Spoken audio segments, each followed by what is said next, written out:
ॐ हरिः ॐ श्री गुरुभ्यो नमः। हरिः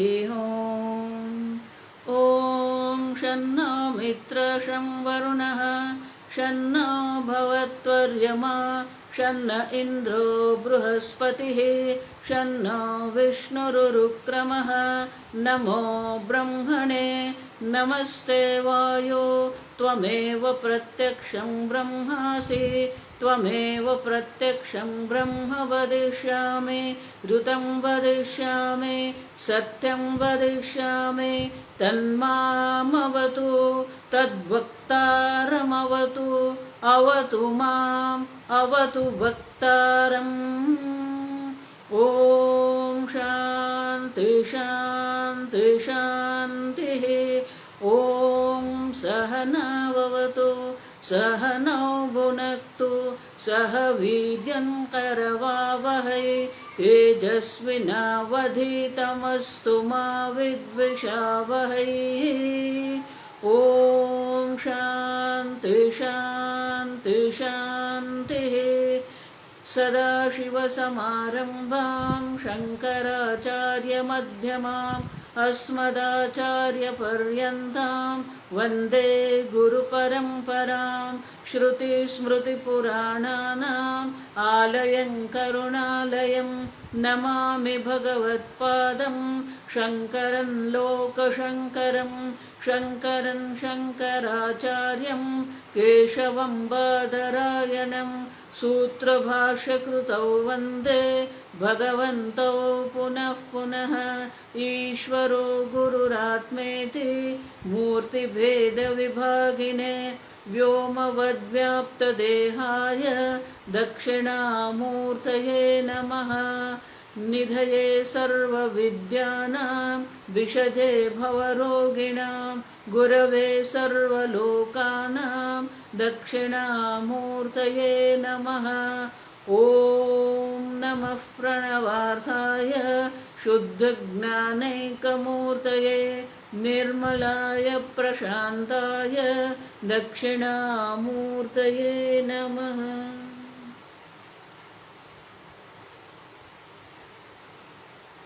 मंगलाचरण। ॐ नमः श्री शंकरानंद गुरुपादाम्बुजन्मने।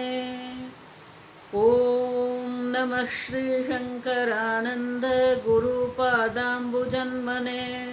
सविलासमहामोहग्राहग्रासैककर्मणे सविलासमहामोहग्राहग्रासैककर्मणे।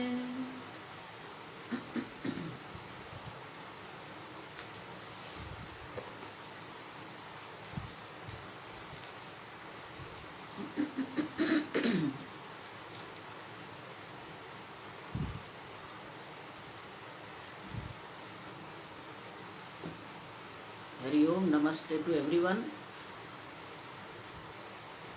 आज हम पंचदशी का 6वां अध्याय आरंभ कर रहे हैं। लेकिन ये अध्याय का आरंभ क्यों कर रहे हैं? उनको संगति भाष्य कहते हैं। संगति भाष्य माने कि उनका कारण क्या है।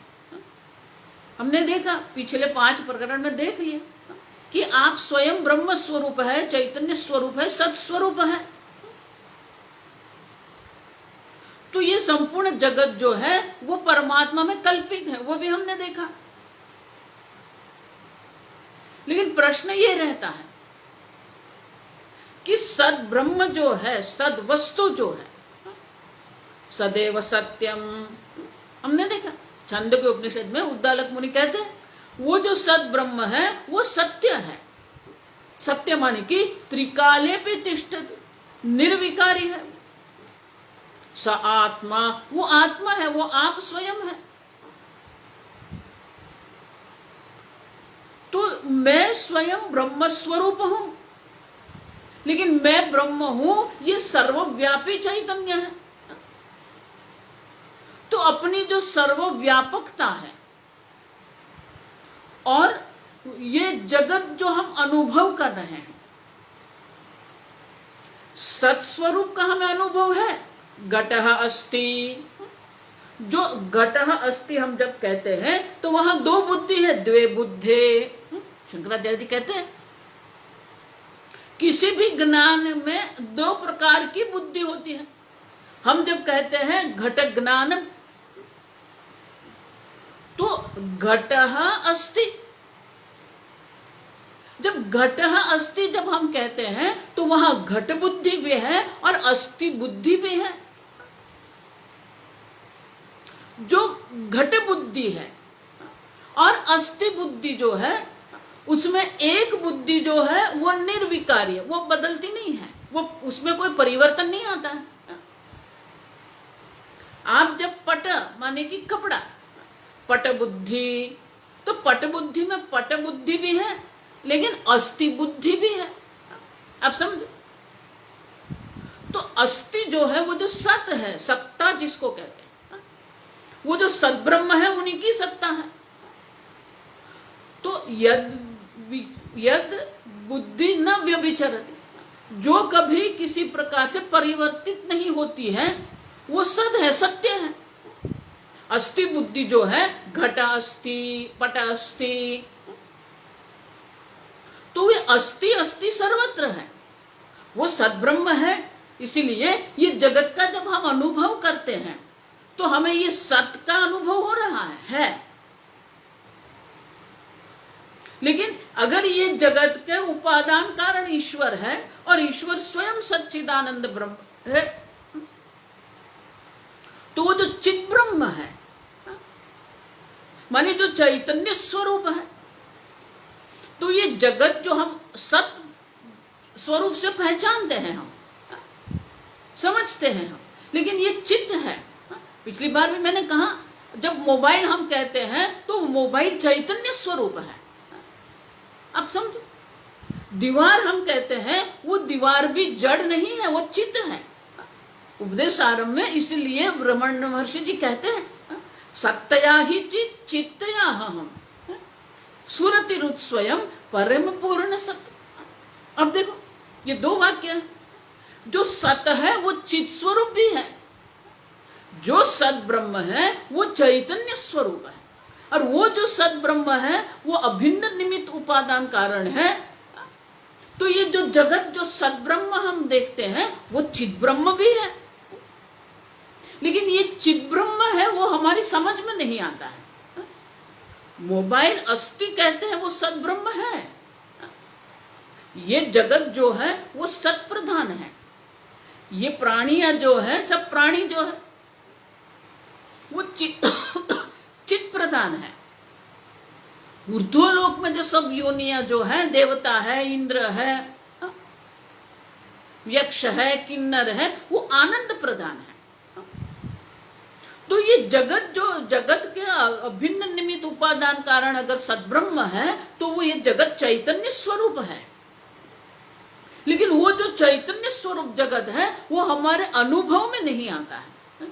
अब समझो, तो ये चैतन्य स्वरूप है, ये जगत में जो कुछ भी है वो चैतन्य स्वरूप है।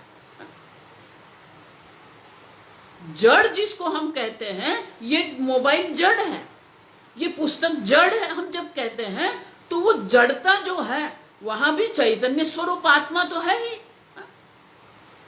अब समझो, आगे हम देख के गए कि जड़ और चेतन जो है, वो जड़ और चेतन का जो भेद है उसे चैतन्य से उनका कोई संबंध नहीं है। जड़ भी चैतन्य स्वरूप है, चेतन भी चैतन्य स्वरूप ही है,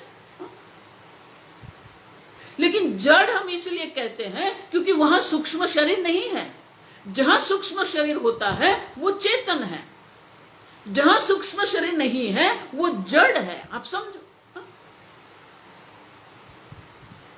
तो जड़ जिसको हम कह रहे हैं वो भी चैतन्य स्वरूप ही, जड़ का अधिष्ठान भी चैतन्य स्वरूप आत्मा है, चेतन का अधिष्ठान भी चैतन्य स्वरूप आत्मा ही है। तो ये चैतन्य स्वरूप जो है, चित स्वरूप जिसको हम कहते हैं, उनको समझना आवश्यक है। और चैतन्य जो है, चैतन्य का स्रोत एक ही है जो आप है। आप समझो, मैं हूं जब आप कहते हैं तो ये मैं हूं जो कहते हैं, हूं मानी वो सद है, मैं जो कहते हैं वो चित्त है, वो सत और चित्त है। तो चैतन्य स्वरूप आत्मा जब हम कहते हैं वो हमारी समझ में आता है, मैं चैतन्य स्वरूप हूं। लेकिन वो चैतन्य जो है वो सर्वव्यापी चैतन्य है। तो चैतन्य की सर्वव्यापकता हमारी समझ में नहीं आती है। अब ठीक से समझो, तो ये चैतन्य सर्वव्यापी है, जड़ में भी वही चैतन्य है। पहली बार जब मैंने ये सुना था तो मेरे मन में बहुत प्रश्न रहते थे, क्यों चद्दर भी चैतन्य स्वरूप है, दीवार भी चैतन्य स्वरूप है, टेबल भी चैतन्य स्वरूप है। अब देखो, तो वो अस्थि है, वो अस्तित्व तो हम पहचानते हैं, लेकिन वो चैतन्य आप कैसे पहचानेंगे? बहुत कठिन है। आप समझो, जब ईश्वर ही चैतन्य स्वरूप है, सच्चित ब्रह्म है, सत्यम ज्ञानम अनंतम ब्रह्म, तो वहां शंकराचार्य जी तैत्तिरीय उपनिषद में बहुत विस्तृत भाष्य में लिखते हैं, सत्यम ब्रह्म, ब्रह्म के 3 ही लक्षण है, एक सत्यम ब्रह्म, ज्ञानम ब्रह्म, अनंतम ब्रह्म। वो लक्षण है, वो विशेषण नहीं है। विशेषण किसको कहते हैं? सजातीयेभ्यः व्यावर्तकत्वम विशेषणम। विशेषण की व्याख्या क्या है? जो अपने ही जाति से अलग कर दे उसको विशेषण कहते हैं। अब कहीं गए, तालाब है, बड़ा सा तालाब है, वो तालाब में, सरोवर में अनेक प्रकार के कमल है, और आपको एक कमल चाहिए भगवान के लिए। अब छोटी सी नाव में वो, वहां एक आदमी है, वो मनुष्य वहां पर है जो वहां फूल लेने गया है, कमल पत्र, कमल पुष्प लेने गया है वहां पर। अब आप उसको बताना चाहते हैं कि कौन सा कमल आपको चाहिए, ठीक से समझो। तो आप क्या कहेंगे? महत, बड़ा सा, एक बड़ा सा कमल दे दो। तो क्या हुआ? ये बड़ा जो है विशेषण है, एडजेक्टिव है, तो उसने क्या कर दिया, जितने भी कमल है वो कमल में से बड़े कमल को अलग कर दिया। व्यावर्तकम माने अलग कर देते। अब बड़े तो बहुत सारे हैं, तो वो आपके सामने देखेगा कि बड़े तो बहुत सारे हैं, कौन सा बड़ा चाहिए? नीलम, वो नील रंग का जो है। तो अब क्या हो गया? बड़े में से भी जो अन्य रंग के हैं वो अलग हो गए। अब तो विशेषण जो है अपनी ही जाति से अलग करके हमें दर्शाता है। अब नीले रंग के बड़े बहुत सारे कमल हैं, उसमें भी एक ही चाहिए हमें, सुगंधिम, महत नीलम सुगंधिम पुष्पम, जो सुगंध वाला है। तो ये विशेषण है। लेकिन सत्यम ज्ञानम अनंतम ब्रह्म जब हम कहते हैं तो सत्य विशेषण नहीं है, ज्ञानम विशेषण नहीं है, अनंतम है वो विशेषण नहीं, वो लक्षण है। लक्षण माने क्या है? सर्वभ्यः व्यावर्तकत्वम लक्षण, अन्य सर्व से जो अलग करके दर्शाए उसको लक्षण कहते हैं। अब समझो, गंधवती पृथ्वी, हमने देखा पंचमहाभूत विवेक प्रकरण, गंधवती पृथ्वी, तो गंध जो है वो पृथ्वी का लक्षण है। क्यों? क्योंकि वो लक्षण अन्य किसी भी वस्तु में नहीं है। तो गंध जो है वो पृथ्वी का लक्षण है, जो पृथ्वी को अन्य सर्व से अलग करता है। अब समझो, उसी प्रकार से सत्यम ब्रह्म, तो सत्यम ब्रह्म जग, ये लक्षण है, एक ही सत्य है, एकमेव अद्वितीयम। वो जो सत्यम ब्रह्म है वो एक ही है, उससे जो अन्य सर्व है वो क्या है? अब देखो, एक आत्मा नित्य तदन्य सर्व अनित्यम। उससे अन्य जो कोई भी है वो अनित्य है, असत्य है। अब समझो। लेकिन वो जो सद्ब्रह्म है वो जड़ नहीं है। इसलिए शंकराचार्य जी कहते हैं सत्यम ब्रह्म जब हम कहते हैं तो वो ब्रह्म जड़ हो सकता है? तो बोले नहीं, ज्ञानम ब्रह्म, वो चैतन्य स्वरूप है। और वो जो ब्रह्म है वो संपूर्ण जगत का अभिन्न निमित्त उपादान कारण है। तो वो उपादान कारण माने कि वो द्रव्य है, निमित्त कारण माने कि वो चैतन्य स्वरूप ब्रह्म जो है वो सर्जनहार भी है, बनाने वाला भी वही है, और जिससे बनाया वो द्रव्य भी वही है। अब समझ। तो जिस प्रकार से कुम्हार जो है वो निमित्त कारण है घड़े के लिए, और मिट्टी जो है वो उपादान कारण है। तो जहां जहां घड़ा होता है वहां मिट्टी होती है। अब समझ। लेकिन ये जगत का जो हमारा अनुभव है वह निमित्त कारण चेतन होता है, और जो उपादान कारण होता है वो जड़ होता है। ये हमारा अनुभव है। लेकिन यहां तो अभिन्न है। अभिन्न मान एक ही है। निमित्त कारण और उपादान कारण दो अलग नहीं है, और इसलिए कहते हैं अभिन्न निमित्त उपादान कारण। निमित्त कारण और हमारा जो अनुभव है कि निमित्त कारण उपादान कारण अलग भिन्न होते हैं, लेकिन यहां भिन्न नहीं है। द्रव्य भी वही है और बनाने वाला भी वही है, मेकर एंड मटेरियल। अब समझो। तो मेकर भी वही ब्रह्म है, मटेरियल भी वही ब्रह्म है। और वो ब्रह्म क्या है? ज्ञानम ब्रह्म, ये लक्षण है। और उपादान कारण जैसे मैंने कहा कि जहां जहां घड़ा होता है वहां उपादान कारण मिट्टी होती है। मिट्टी के बिना घड़े का कोई अस्तित्व नहीं है। उसी प्रकार से अगर ब्रह्म जो है उपादान कारण है तो ये संपूर्ण जगत जो है वो जगत का अस्तित्व वो ब्रह्म के कारण है। अब वो जो ब्रह्म है वो चैतन्य स्वरूप है, तो ये जगत भी चैतन्य स्वरूप ही है। लेकिन आगे मैंने कहा उसी प्रकार से ये सद्ब्रह्म हम समझ सकते हैं, लेकिन ये चित ब्रह्म है वो समझना हमारे लिए कठिन है।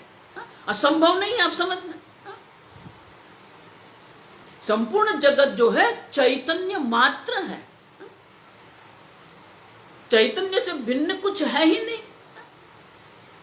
लेकिन ये संपूर्ण जगत जो हमें जड़ दिखता है, ये जगत जड़ हमें दिखता है, लेकिन वो जड़ नहीं है, वो चैतन्य स्वरूप है।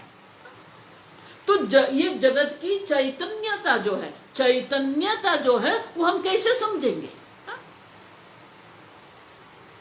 Everything is one consciousness. अब समझो। मांडू के उपनिषद में भी वही है कि यहां जो कुछ है वो चैतन्य मात्र है, लेकिन वो हमारी समझ में नहीं। हम सद्ब्रह्म समझ सकते हैं, लेकिन वो चित ब्रह्म है वो कठिन है, आप समझो। और इसलिए विद्यारण्य मुनि ने क्या किया? पंचदशी मानी 5 और 10 15। ये पुस्तक जो है, पुस्तक में 15 अध्याय है, और इसलिए पुस्तक का नाम पड़ गया पंचदशी। और वो पंचदशी में भी 3 विभाग कर दिए हैं। पहला विभाग जो है उसको सद ब्रह्म कहते हैं, वो सत स्वरूप है, विवेक प्रकरण जिसको कहते हैं, जिसमें हमने सद और असत का विवेक किया है। अब जो हम दूसरे ये विभाग में प्रवेश कर रहे हैं, ये जो दूसरा विभाग है, दूसरे जो विभाग है उसमें भी 5 प्रकरण है, लेकिन वो जो 5 प्रकरण है उसमें चैतन्य की प्रधानता से उपदेश है। अब सब सद्ब्रह्म 5 प्रकरण में हो गया, अभी चित ब्रह्म है, माने कि यहां जो कुछ भी है वो चैतन्य मात्र है।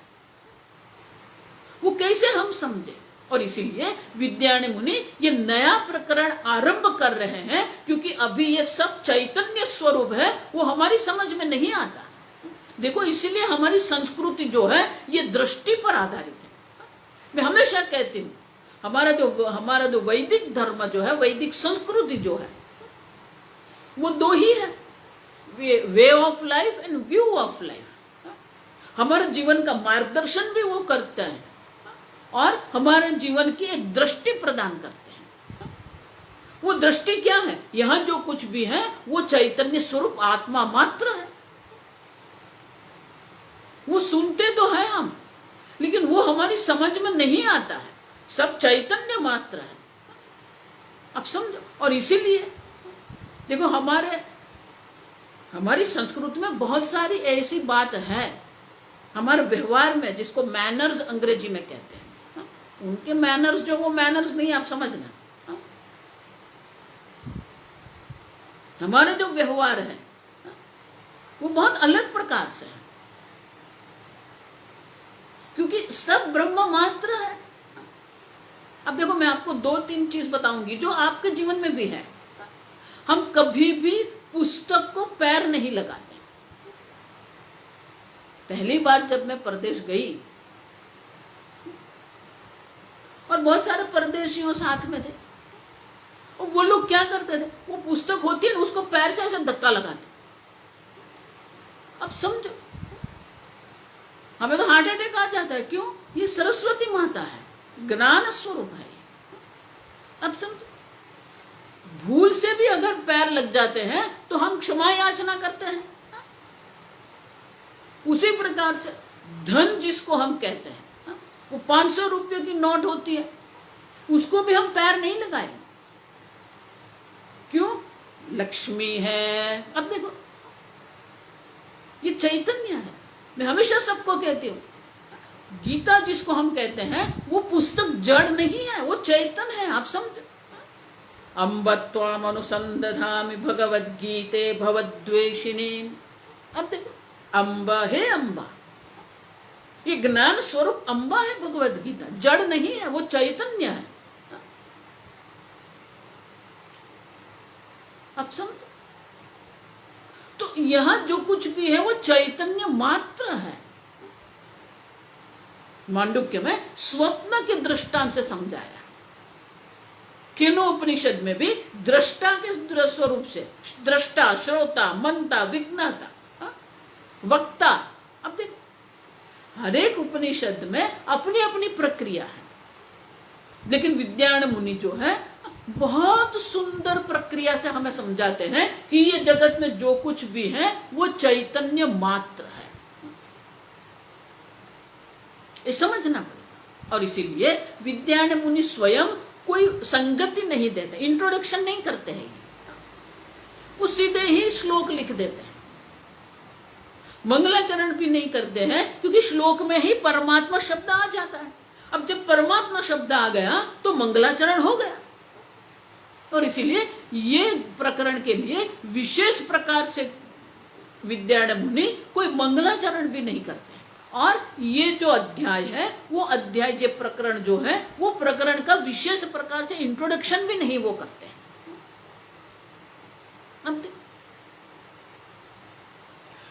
क्योंकि सद्ब्रह्म तो 5 प्रकरण में हमने समझ लिया, लेकिन चित ब्रह्म क्या है वो समझना है हमें। और इसीलिए सीधे ही ये चैतन्य की चर्चा आरंभ करते हैं। और ये पहले प्रकरण में, हम आगे के 5 प्रकरण में हम देखेंगे, उसमें विवेक शब्द था। तत्व विवेक प्रकरणम, पंचमहाभूत विवेक प्रकरणम, पंचकोश विवेक प्रकरणम, द्वैत विवेक प्रकरणम। अब देखो, लेकिन यहां जो है वो चैतन्य स्वरूप आत्मा है।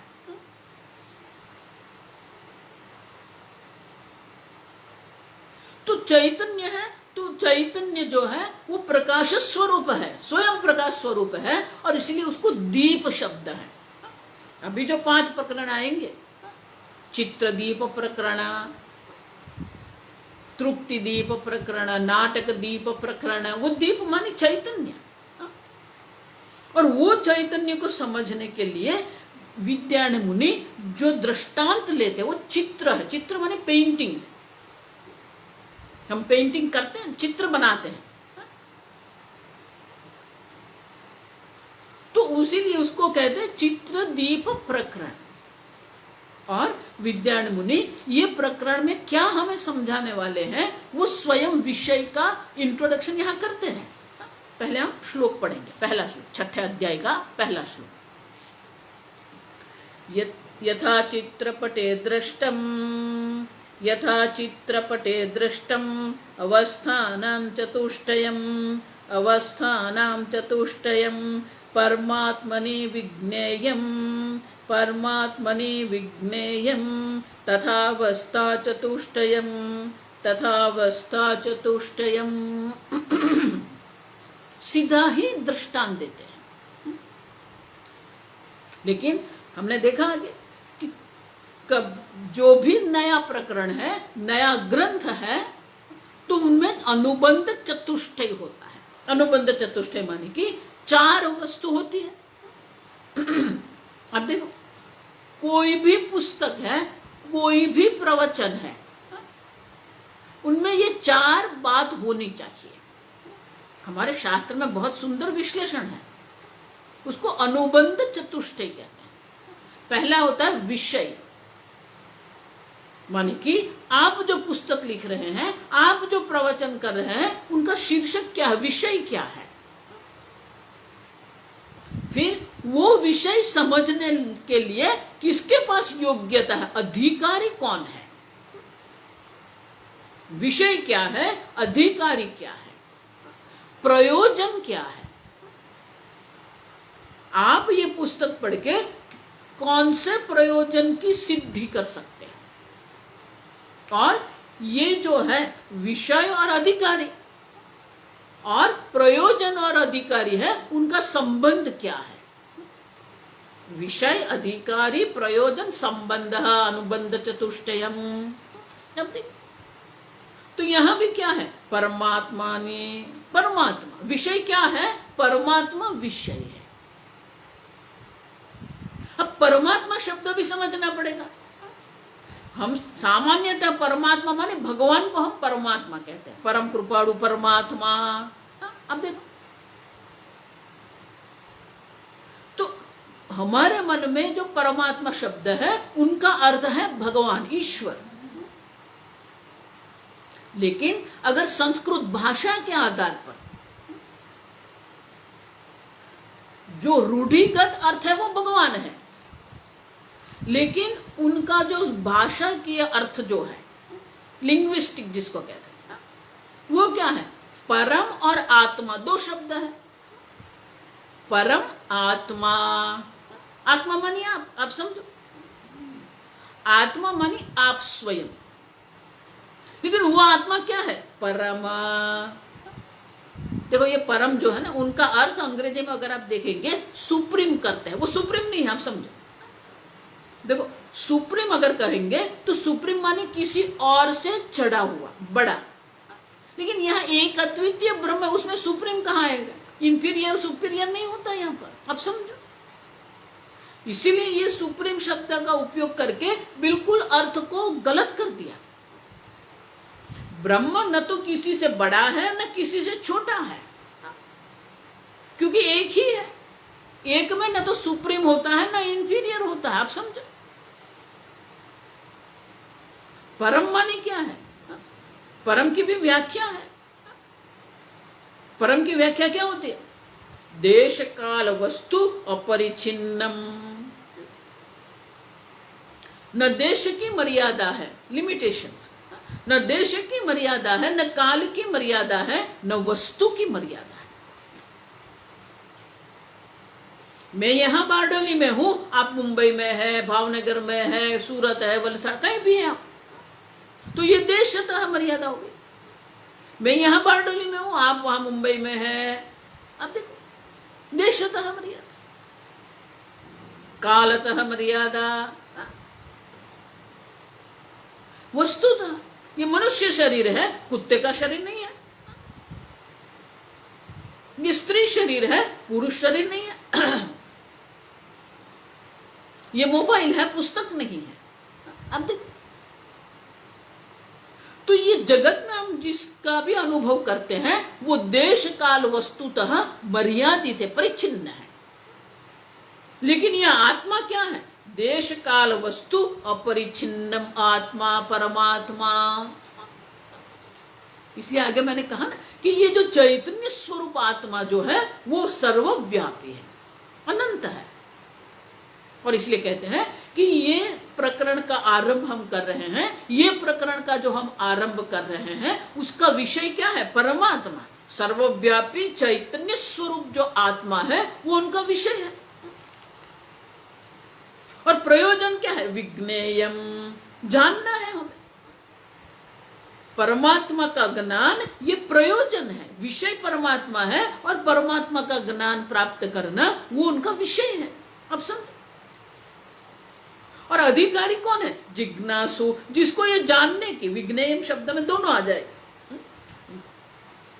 विज्ञेयम जब कहते हैं तो प्रयोजन भी है और जानने की जिसको जिज्ञासा है, देखो जानने की जिसको इच्छा है, वो जो जिज्ञासु है वो अधिकारी है। विज्ञेयम मानी जानने योग्य। तो किसके लिए जानने योग्य? सबके लिए नहीं। अब सबको कहेंगे वेदांत सुनो, कोई नहीं सुनेगा। भागवत कथा सुनना सब जाएंगे, अच्छा है, क्योंकि उनकी अधिकारिक तुम है नहीं उनकी बुद्धि में। और इसीलिए विज्ञेयम, तो ज्ञान प्रयोजन है, विषय परमात्मा है और उनका अधिकारी कौन है? जिसको परमात्मा का ज्ञान प्राप्त करना है। और प्रयोजन क्या है? अब देखो, जानना है क्यों? ज्ञानादेव तु कैवल्यम, ये ब्रह्म ज्ञान से ही मोक्ष की प्राप्ति होती है। और इसीलिए विद्यारण्य मुनि कहते हैं परमात्मनि विज्ञेयम। लेकिन ये जो परमात्मा है जो जानने योग्य है, लेकिन ये परमात्मा जो है सर्वव्यापी चैतन्य स्वरूप है, सर्वत्र वो चैतन्य है, लेकिन वो हमारी समझ में नहीं आता है।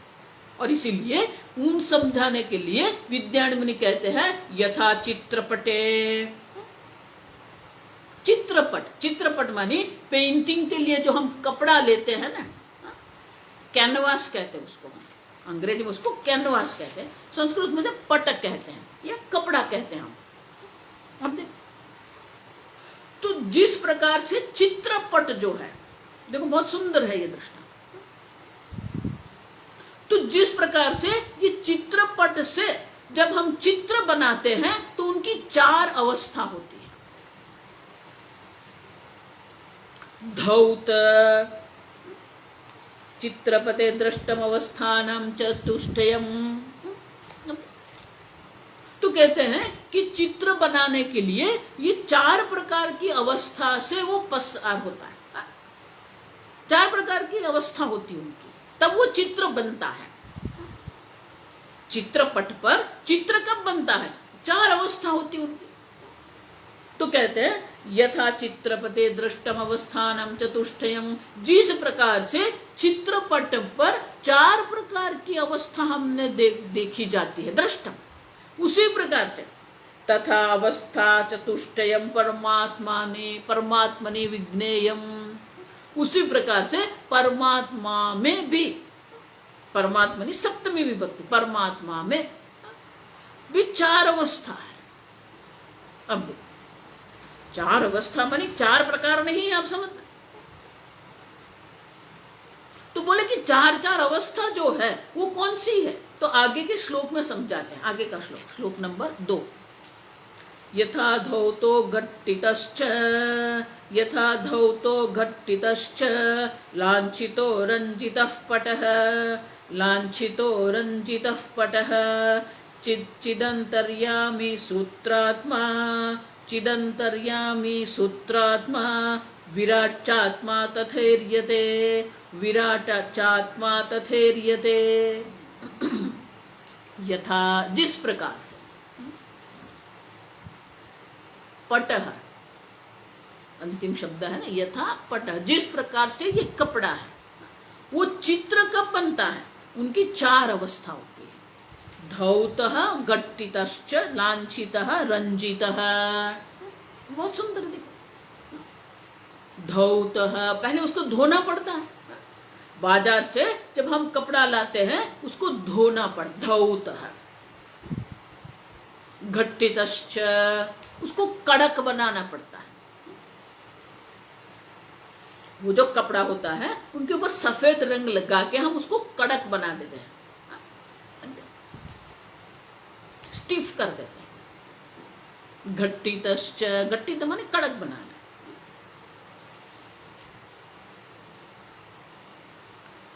लांछितः, लांछित माने रेखांकन करना। कोई भी चित्र अगर आपको बनाना है तो चित्र बनाने के पहले उनका रेखांकन करना पड़ता है, लांछित। रंजितः, वो रेखांकन करने के बाद एक एक जगह पर हम रंग लगाते हैं, रंजितः। अब देख, बहुत सुंदर। पहले कपड़ा लाते हैं, उनको धोते हैं, धोने के बाद उसको कड़क बनाते हैं।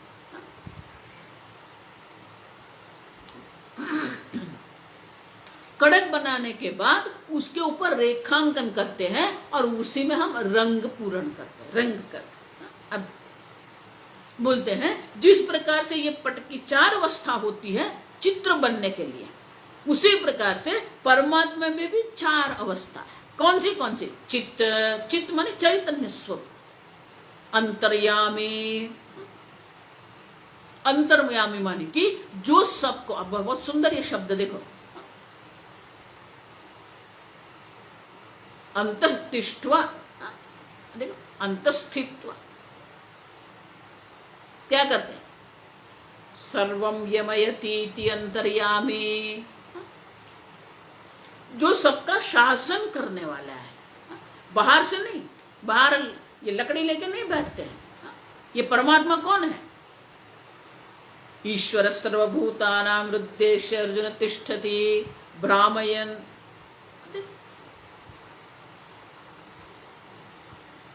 ये ईश्वर है, अंतर्यामी है। वो सबके हृदय में रहकर सबका नियमन करने वाले जो है अंतर्यामी। He is the ruler. अब समझो, शासन करता है। अंतर्यामी सबके हृदय में है। सूत्रात्मा, एक एक हम देखेंगे बात। सूत्रात्मा मानी हिरण्यगर्भ, जो सूक्ष्म शरीर है। अंतर्यामी वो जो कारण शरीर है। सबका सर्जन करने वाला भी वही है, सबका शासन करने वाला भी वही ईश्वर है, शासन करता है।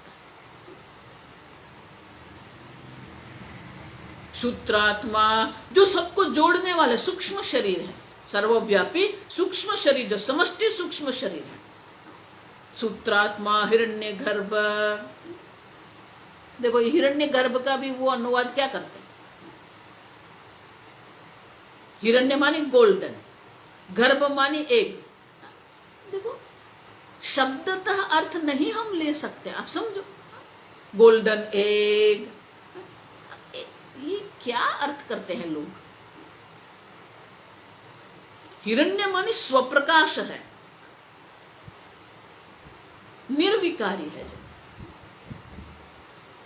गर्भ मानी कारण, सबका कारण है वो। अब समझो, कारण भी है और वो निर्विकारी भी। हम देख के गए, कोई परिवर्तन नहीं होता। हिरण्य गर्भ माने कि वो समष्टि सूक्ष्म शरीर है। उसी का दूसरा शब्द है सूत्रात्मा। सूत्रात्मा माने सबको जोड़ के वो रखता, एक ही है। विराट आत्मा तथा ईर्यते। जिस प्रकार से चित्र पट में जो पट की जो 4 अवस्था होती है, उसी प्रकार से जो आत्मा है, जो परमात्मा, देखो वहां परमात्मा शब्द है, यहाँ आत्मा शब्द है। छंद को बनाने के लिए अनुष्टुप छंद है, तो परम शब्द यहाँ नहीं लगेगा। तो आत्मा ईर्यते, आत्मा को कहते हैं, वो जो परमात्मा है उनकी भी 4 अवस्था है। चित स्वरूप जो चैतन्य स्वरूप आत्मा है, वही वो जो है वो समष्टि कारण शरीर अंतर्यामी है। उसी प्रकार से समष्टि सूक्ष्म शरीर सूत्रात्मा हिरण्यगर्भ भी वही है, और समष्टि स्थूल शरीर जो है विराट आत्मा। तो जिस प्रकार से ये पट की चार, चित्रपट में चार अवस्था है, उसी प्रकार से ये परमात्मा में भी ये चार अवस्था दिखती है। चैतन्य स्वरूप है, सबका अधिष्ठान है। ईर्यते, ईर्यते मानी इसी प्रकार से शास्त्र में वर्णन मिलता है हमें। ईर्यते मानी विद्यारण्य मुनि कहते हैं, मैं नहीं कहता, इसी प्रकार से शास्त्र में समझाया गया है कि ये जो परमात्मा है, परमात्मा को अगर जानना है तो इस प्रकार से ये प्रक्रिया के द्वारा हम परमात्मा को जान सकते हैं। अब समझ। और इसीलिए कहते हैं जिस प्रकार के चित्रपट में चार अवस्था है, उसी प्रकार से ये परमात्मा की भी चार अवस्था देखने को आती है। ये शास्त्र में ईर्यते मानी शास्त्र में इस प्रकार से वर्णन मिलता है। आगे का श्लोक। अब वो जो कपड़ा है, पट है, उनकी चार अवस्था है ना, तो वो चार अवस्था क्या क्या है वो हमें स्वयं समझाते हैं विद्यारण्य में। तीसरा श्लोक देखो, ये श्लोक में ज्यादा कुछ नहीं है। स्वतः शुभ्रोत्र धौतः, स्वतः शुभ्रोत्र धौतः स्याद्घट्टितो अन्न विलेपनात्, स्याद्घट्टितो अन्न विलेपनात्, मत्स्याकारै लाञ्छितः स्यात्, मत्स्याकारै लाञ्छितः स्यात्, रञ्जितो वर्णपूरणात्, रञ्जितो वर्णपूरणात्। स्वतः शुभ्रः, कपड़ा जब हम लाते हैं बाजार से, वो शुभ्र है, श्वेत रंग का होता है। धौत, अत्र धौत, उसको धोते हैं, धुलाई करते उसकी। धौत, धुलाई कर दिया। स्याद, तो पहले जो कपड़ा हमारे हाथ में आता है, उनकी पहली अवस्था है, उनकी धुलाई हम करते हैं। घट्टितः अन्न विलेपनात्, अन्न विलेपना। देखो पहले जो आजकल जो हम लोग करते हैं ना, पेंटिंग करते हैं, वो कपड़े को कड़क बनाने के लिए जो हम कहते हैं, पता नहीं अंग्रेजी में क्या कहते हैं, तो पहले ऐसा कोई पेंटिंग था ना, ये पेंट नहीं थे, तो वो क्या करते, अन्न विलेपनात्। जो चावल होते हैं ना, वो चावल को या तो आप कोई वनस्पति, अन्न माने औषधि, वनस्पति, वही उसके ऊपर लगा के उनको कड़क बना देते हैं। चावल जो है, चावल का अगर हम पानी में उसको धोल देंगे, फिर उसी को हम लगा देंगे, चावल का आटा होता है, उसी के हम कर देंगे, वो कड़क हो जाए। अंग्रेजी में पता नहीं क्या कहते हैं। तो कहते हैं अन्न का विलेपन करने से वो कड़क हो जाता, घट्टित माने वो कड़क हो जाता है। मत्स्याकारैः लाञ्छितः, मत्स्य, मत्स्य माने इंक, शाही, शाही कहते हैं। तो उससे लांछित माने आकारैः, आकार माने कि रेखांकन करते हैं, शाही से उनको रेखांकन करना पड़ता है। जो चित्र हमें बनाना है कपड़े ऊपर, उनके पहले रेखांकन करना पड़ता है। ये पर्वत का रेखांकन करेंगे, वृक्ष का रेखांकन करेंगे, सूर्य है, चंद्र है, पक्षी है, पशु, हिरण है, वृक्ष है, पौधे हैं, पुष्प है, वो सबका रेखांकन, शाही से उनका रेखांकन करते हैं। इसलिए कहते हैं मत्स्याकारैः लाञ्छितः। अलग अलग आकार बनाते हैं हम, पहले आकार रेखांकन, जिसको आकार बना देते हैं, फिर क्या करते हैं, रंजितः वर्णपूरणात्, वर्ण माने कि रंग, वो रंग का पूर्ण हम जब करते हैं वो रंजित हो जाए, माने कि वो चित्र तैयार हो जाता है। आकाश है तो आकाश में नीलिमा का रंग लगाएंगे, वृक्ष है तो वृक्ष के पत्ते जो हरे कलर रंग के हैं तो वहां हरा रंग लगेगा। नदी है, वो पानी है, वो पानी भी नील श्वेत रंग का होगा। कमल है वो कमल भी रंगीन होगा। तो इस प्रकार से बोलते हैं कि ये चित्र बनाने के लिए 4 अवस्था से पट को वो वहां से चलते। धोना होता है, उसको कड़क बनाना है, रेखांकन करना है और रंग पूर्ण करना है, ये 4 होते हैं। अब परमात्मा में भी ये ऐसी प्रकार से, उसी प्रकार से परमात्मा में भी ये 4 है। पहले देखते हैं श्लोक। स्वतश्चिदंतर्यामी तो मायावी सूक्ष्म सृष्टितः सूत्रात्मा स्थूल सृष्ट्यैव विराडित्युच्यते परः। ये जो आत्मा है, देखो पहले परमात्मा शब्द का प्रयोग किया, दूसरे जो श्लोक है उसमें आत्मा शब्द का प्रयोग किया। यहाँ पर वो छंद के हिसाब से आत्मा शब्द का भी प्रयोग नहीं कर सकते। परह, अनंत जो है वो परह, जो परमात्मा जो है वो परमात्मा भी स्वतः चित्त, स्वतः सिद्ध, वो स्वयं चैतन्य स्वरूप है, स्वतः सिद्ध स्वप्रकाश चैतन्य स्वरूप है। अंतर्यामी तो मायावी, माया उपाधि से वो अंतर्यामी है। अब सबके हृदय में रहकर सबका नियमन करते हैं, लेकिन वो सबका नियमन करने के लिए माया शक्ति है उनके पास। ईश्वर सर्वभूतानां हृद्देशे अर्जुन तिष्ठति भ्रामयन् सर्वभूतानि अंतरूढ़ानि मायया। जिस प्रकार से कठपुतली होती है, वो कठपुतली को नचाने वाला है, उसी प्रकार से ये परमात्मा भी क्या है, माया। माया के द्वारा ये सबका सर्जन भी करते हैं, सबका नियमन भी करते हैं।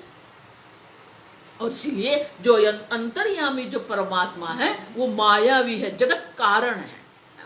समष्टि कारण को अंतर्यामी कहते हैं, मायावी कहते हैं। माया शक्ति जो है, ज्ञान शक्ति है, इच्छा शक्ति है, क्रिया शक्ति है। और इसीलिए ये माया शक्ति से ही वो जो चैतन्य स्वरूप ब्रह्म है वो अंतर्यामी सर्व कारण बनता है। वो जो सर्व कारण है उनकी तीसरी जो अवस्था है, सूक्ष्म सृष्टितः सूत्रात्मा, पहली पंक्ति का अंतिम शब्द और दूसरी पंक्ति का पहला शब्द दोनों साथ में लेना है। सूक्ष्म सृष्टितः सूत्रात्मा, समष्टि सूक्ष्म शरीर जो है वो सूत्रात्मा हिरण्यगर्भ है। अब ठीक से सुनाई नहीं देता है क्या? आवाज तो ठीक है।